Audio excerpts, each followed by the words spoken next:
Now I've had this bad boy for 2 weeks now.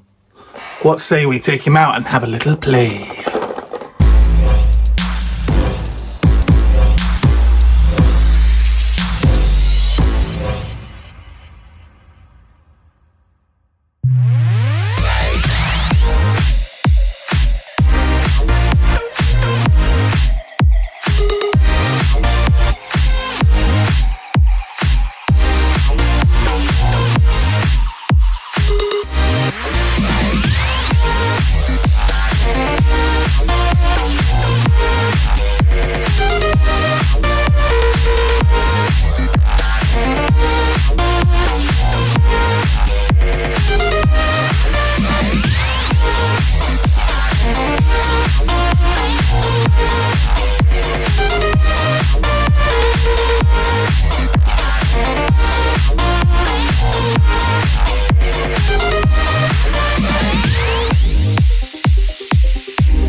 Well, here he is then, Ezekiel Abaddon, first captain of the 16th Legion, Sons of Horus.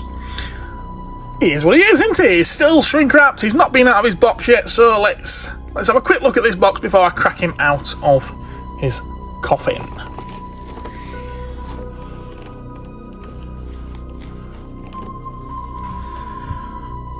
Okay, so it doesn't look like this one comes with loads of accessories, but then again, I suppose he doesn't really need to, does he? He's got an alternate hand there, he's got a sword, he's got a gun, and he's got a stand to stop him falling over, although with big feet like that, I dare say that won't be a problem.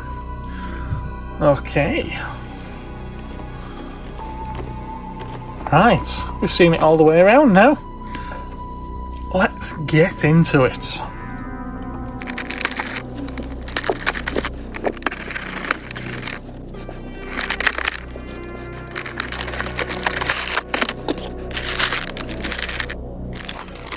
So there's the stand. I'm going to stick that aside for now because I don't think I'm going to need it. We'll see, we'll see. First impressions. Well, his head's dropped off. His head's dropped off now. It looks like it's only held on by a ball joint, so I should be able to pop that back on as soon as I get him out of that his plastic enshrinement. It's nice. It's very nicely detailed. I do notice straight away, I was expecting this one, with him being a bigger, larger-than-life character, more than just a normal grunt or space marine or anything like that. I thought he would have come in that rather nicer foam packaging like the Rogel Dawn did, the Primarch did. He's just in this plastic clamshell though, which I'm trying not to be too disappointed, because let's face it, it's not about the packaging, is it? It's about the figure. Right, let's get him out of there then. Now I do see a little mark just on the inside of the plastic there, which is obviously where the head has rubbed against it. I'm hoping that that's not left too much paint rubbed off this head.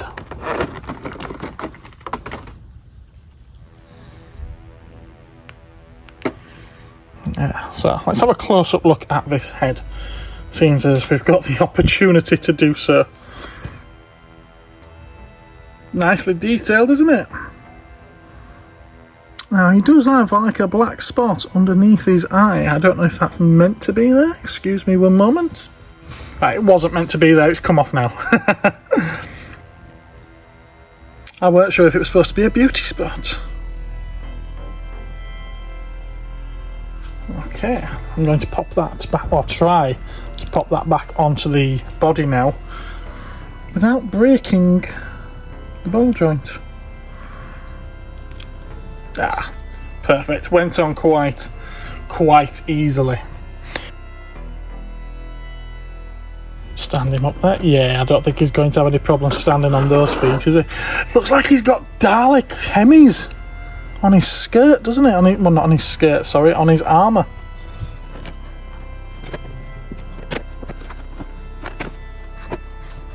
Right, that's all the packaging moved out of the way, and we're left with just the contents here, which, that's what we're here for. That's what we're here for.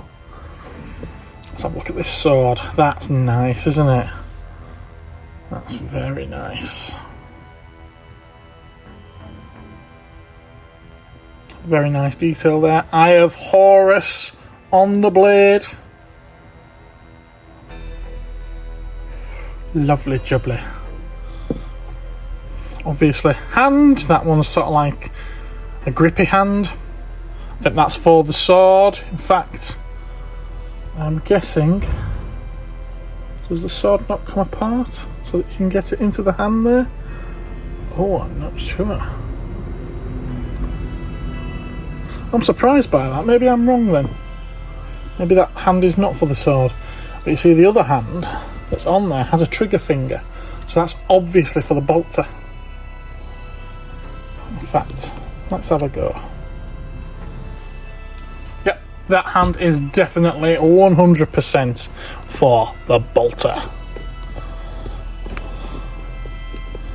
What was I saying about having no problem standing him up? There we go.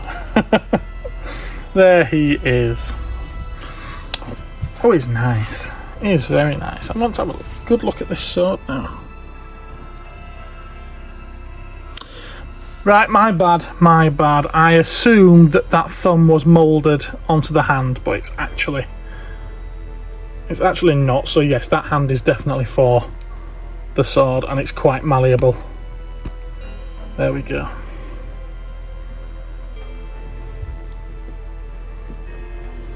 Okay, yeah, very nice. You know, a few of these are going to make for wonderful display. They really are. I want to give you an idea of the sense of size here. Now, this is, as with all these JoyToy figures, they are 1/18 scale figures, which makes them size compatible with traditional Star Wars figures. You know, the 3 3/4 inch Star Wars figures? Well, there you are. That's how big Abaddon is, and a Space Marine would be, to Darth Vader. It makes him look a little bit small, doesn't it? It makes Darth Vader look a little bit like a dweeb. Those guys are the same scale. And to give you another sense of scale, I also have a 1/18 scale car to hand. It had to be done. It had to be done. I should have done this with Rogel Dawn. That would have really highlighted how big he was, because he's much bigger than... Let's lean you up there. Much bigger than this particular Abaddon.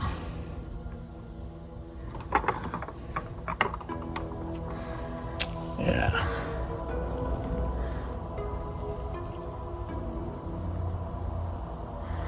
Yeah, guys, so everything you see in shot there is the same scale. Wow. These guys, it finally puts into perspective just how big these guys actually are. Alright, let's get these away. That's not what we're here for, is it? Yeah, I just thought that would be a little fun. Now, he's not got as much intricate detail on him as the Rogel Dawn did, and it's going to be very difficult for me to not compare him to Rogel Dawn. Obviously, Rogel Dawn's a Primarch. He's a much bigger character, a much more important character, but that's not to diminish the importance of Abaddon the Despoiler, of course. And obviously, with the armour that Rogel Dawn had, it's meant to be more intricate. In the eyes of the Imperium, Abaddon is not as important as Rogel Dawn, obviously. Look at that. That is absolutely gorgeous, is that? I do really like this figure. It's very nice.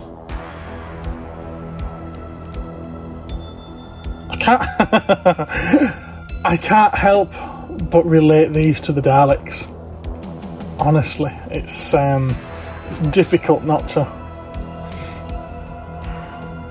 We've got posable claws, talons. Oh, God, that looks nasty, doesn't it? Obviously, we've only got the one head sculpt where it looks like he's screaming in, well, anger. He's about to tear someone's heart out, isn't he? Someone's heart would just about fit on the point of that, wouldn't it? Got like a rubber, whatever that's called.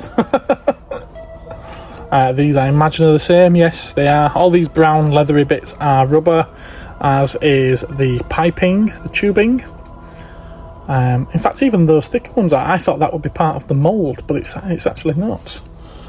Oh, it's really, really nice, is that? We've got full articulation, pivot, it's on a ball joint, is the foot. Both of them will be. We've got double knee joint right there. We've got a pivot on the upper leg there. We've got a ball jointed crotch there on both sides. I'm not going to do both legs, I'm fairly sure you can tell what's what. Hands are on a ball joint. Elbows just like the knees.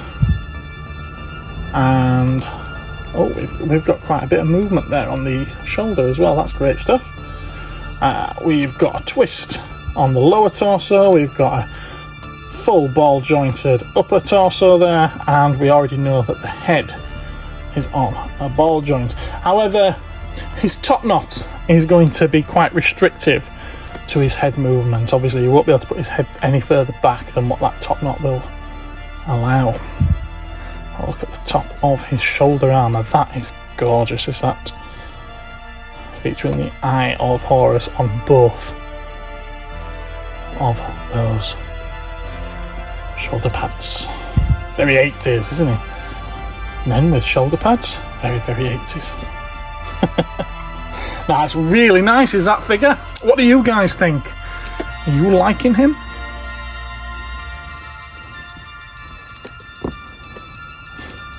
I still think these figures could do with being a little bit less expensive than what they actually are. I think this one, I think it runs at about 100 quid. Actually, I take that back. These run at 75 quid, which, okay, that's not, I don't think that's massively overpriced. It could still do with being a little cheaper, but I don't think I'd be too disappointed if I paid £75 for that. Yeah, I'll put my hand up here. I get them at trade price with having a shop, so I get them at the price that a shop pays. It is a little cheaper than the 75 quid, although you'd be surprised at just how much cheaper. It's not a massive amount, and I do buy these with the intention of giving them a review as well as owning them in my collection, so it's got an extra purpose for me. Yeah, now this is a beautiful piece of kit. Actually, let's try swapping these hands out. Try not to break the peg. There we are. Oh, very nice. Very, very nice indeed. Although with 5 blades on one hand, I don't think he needs another one on the other, does he?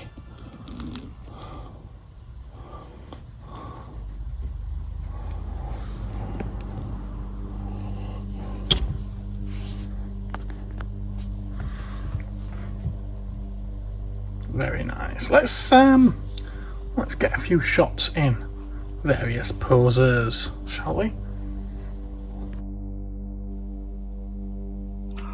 Ezekyle Abaddon was born on the violent, gang-run industrial world of Chthoniya, a nearby neighbour of the Sol system and Terra itself, and the adoptive homeworld of one Horus Heresy.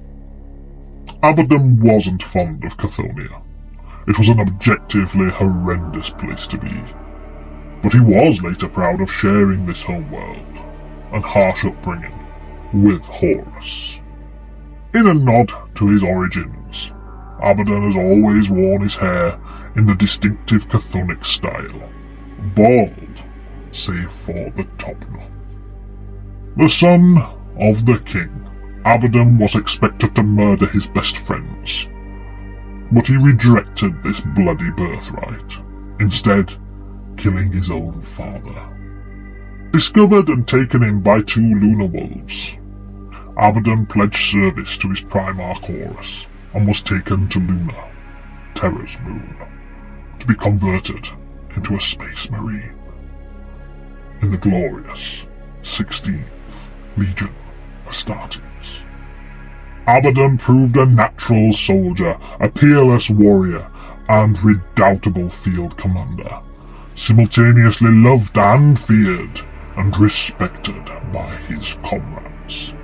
His reputation was helped along by being one of the several legionaries nicknamed Sons of Horus, battle brothers whose gene seed implantation gave them facial features almost identical to the Primarch's own.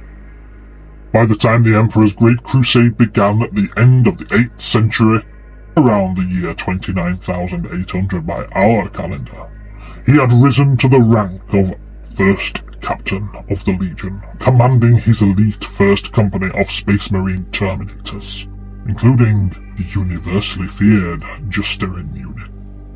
He also became a member of Horus Lupercal's famed 4-strong inner circle of close advisors, the Mournival, and quickly became its most headstrong, warlike, and impatient voice.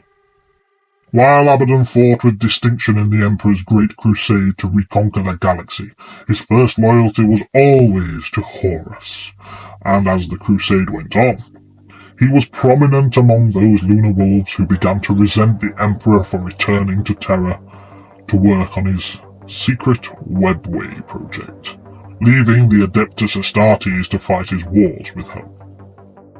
When Horus was wounded at Darwin, Abaddon somewhat grudgingly agreed to the Word-Bearer's chaplain, Erebus's plan to save him via a ritual in the planet's mysterious temple of the Serpent Lodge.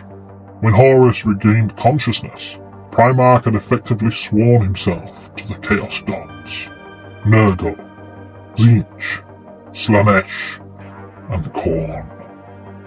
And from then on, Abaddon was set on the same path. Utterly devoted to his Primarch father Horus, Abaddon welcomed the renaming of the Lunar Wolves to the Sons of Horus, and proudly played a leading role in the radical reshaping of Horus's legion against the Emperor. Acting as the War Master's strong right hand throughout the ensuing long war against the Imperium, he was among the most senior traitor commanders, fighting alongside the Primarch all the way to the final Siege of Terra, and beyond. At the very outset of the heresy, when Horus slaughtered everyone in his own legion whom he thought remained loyal to the Emperor at the Battle of Istvan III, Abaddon actively joined the fight to exterminate his former brothers. He and Captain Little Horus Aximand were deployed to slay the other 2 Mournival brothers, the loyalists Tarik Torgaddon and Garviel Loken. Torgaddon was killed, but was later resurrected by Erebus as the Chaos Demon creature Tormageddon. Loken, meanwhile, survived to join Malsador the Sigilite's Knights Errant, and later duelled Abaddon a second time aboard Horus's flagship, the Vengeful Spirit, during a failed assassination attempt on the War Master. Once again, though, Abaddon failed to kill Loken. The vendetta continues.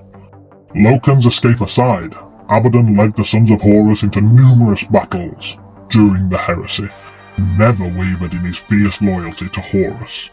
Notably, though, he detested their alliance with the gods and the demons of chaos from the very start, deeply distrusting sorcery and the warp, and increasingly fearing its corrupting influence on his Primarch.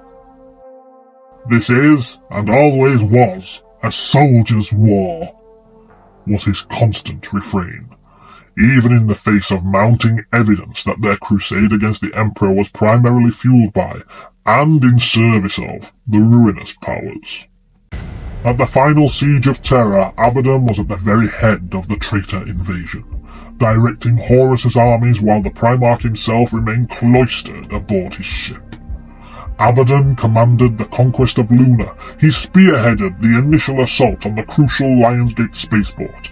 He led the final attack on the Emperor's core stronghold, the Sanctum Imperialis. But on the brink of that victory, Ezekiel Abaddon realized despairingly that most of his army no longer listened to orders. They'd fallen completely to bloodlust and forgotten their soldiers' oaths. They were going to win this war, but at what cost? What had they become? And why had Horus still not joined the battle? Taking his closest comrades, he left the battlefront to return to the vengeful spirit and find the War Master. But he didn't make it in time. Already wounded in the effort of killing Blood Angel's Primarch Sanguinius, Horus himself was slain, utterly destroyed by the Emperor, ending the Heresy War and catapulting Abaddon into maddening grief and despair. After leading a last-ditch mission to retrieve Horus Lupercal's body, Abaddon and the surviving sons of Horus retreated into the Eye of Terror, pursued by the murderous retribution of Imperial Fist Primarch Rogel Dawn and his zealot captain, Sigismund, the Emperor's champion, founder of the Black Templars. Of course, this was not the end for Abaddon. He would return later, much, much later, to wage his 13 Black Crusades. And so it has to be said, I really, really do like this figure. I think overall I do prefer the Rogel Dawn over it, but maybe that's just because that was my first JoyToy and my first experience with them, and I didn't know what to expect, and everything about it surprised me. This one I had a little bit more of an idea of what to expect, and it hasn't disappointed in any way whatsoever, apart from maybe the box, but that's more on me again rather than it is on the figure. JoyToy have done a fantastic job with this figure. I would have to point out though, I did have a problem with one of the feet. It was his right foot.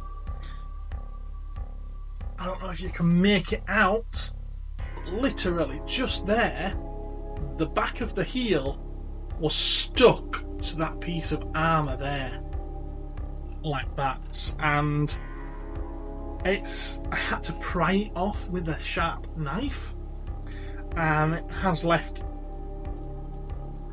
a bit of a mark to the back of the heel. I don't think yeah, the camera does just pick it up there. Can you see it? Yeah.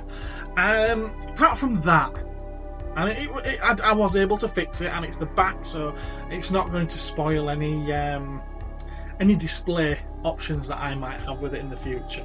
I'm going to be quite forgiving of it. I'm not going to complain. It's just part of the thing. I'm just pointing out an issue that I had with the figure. I do really, really like it, and you can see in a lot of those clips that I did, I had a lot of fun with it. I had an awful lot of fun with it. It was a pain to have him kicking Rogel Dawn. Whew, that took some real balancing acts, but I think the shot justified it. Yeah, I'm in love. I think it's really, really nice. The detail is just... It's so nice. I love how smooth the joints are on these figures. It's literally just friction that holds them there, but it's just so smooth. It's really nice. There's no clunk, clunk, clunk, clunk from ratchet joints or anything like that. It's a 10 out of 10 from me. I do really, really like it, and I look forward to getting more of these in the future. Next one has already been ordered. In fact, it was ordered at the same time as this one. In fact, I ordered 3 at the same time. I forget what one of them is. I think it's the Dark Angels Primarch, but we've also got Horus himself on order, and I'm quite excited for that one to turn up. I'm really looking forward to that. That's going to be a fun video to do. I've got to say as well, finding a condensed backstory to read to you whilst those stills, well not stills, but whilst those short clips were on screen back then. Wow, and this guy, Abaddon, has a history. He has one hell of a long, deep history. If I'd have read what's on his wiki page, if I'd have read what's on his lexicon page, I think it's lexicon, we'd have been here for hours. Frankly, we would have been here for hours. And that's just pre-40k stuff, you know, the Horus Heresy stuff. And the lead up to it that this video is really focusing on, because this isn't Abaddon the Despoiler that you get in 40k, this is the Horus Heresy Abaddon. So yeah, he's got one hell of a backstory. Go check it out. It's been a nasty piece of work. It really has. Anyway, before I thank everyone for watching, I want to thank my supporters, the ones on Patreon and those that have YouTube channel memberships. So Patreon, thank you very much, you guys. We've got LOWBOT, we've got Arif, we've got Ethan with some numbers in there, we've got Steve from down in Australia, we've got Ben Chapman, and over on YouTube for the YouTube channel memberships we've got Mario White, LOWBOT, double dip in there, thank you as always sir. Stuckinside, we've got Dominic Nisbet, we've got Blue Harvest Toys, Joshy Boy Toys, the Peaky Arrow Productions, and Excelsior's Domain. And those last four actually have channels on YouTube themselves, so why not pop over and have a look. I'll make sure to stick links in the description. So yeah, with those out of the way, thank you all very much for watching. Let me know if you like these kind of videos and if you want to see more of them, or if you think they're a bit boring. I enjoy making it, and hopefully you enjoy watching it. Alright, take care everyone, I'll catch you again another time. Bye bye.